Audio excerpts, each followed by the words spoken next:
Beginilah kondisi Sekolah Dasar Negeri 58 Kota Parepare, Sulawesi Selatan.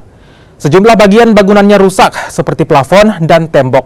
Bahkan kondisi plafon sekolah rawan roboh dan dapat menimpa siswa yang sedang belajar. Tidak hanya itu, fasilitas sekolah ini juga sangat kurang.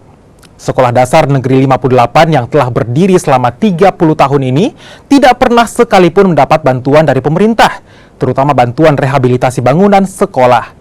Kepala Sekolah Dasar Negeri 58 berharap agar pemerintah memberi bantuan rehabilitasi bangunan untuk sekolah ini. Sehingga kami sangat berharap bahwa ada bantuan. Meskipun karena mungkin saya katakan tadi bahwa mungkin karena keterbatasan dana khususnya di dana untuk alokasi di pendidikan, sehingga sampai hari ini sekolah kami belum mendapatkan jatah untuk mendapatkan bantuan. Harapan kami tentunya yang pertama adalah kualitas pendidikan semakin baik, kemudian sarana dan prasarana penunjang pendidikan bisa lebih baik, lebih lengkap, seperti dengan sekolah-sekolah yang memiliki fasilitas yang lebih bagus.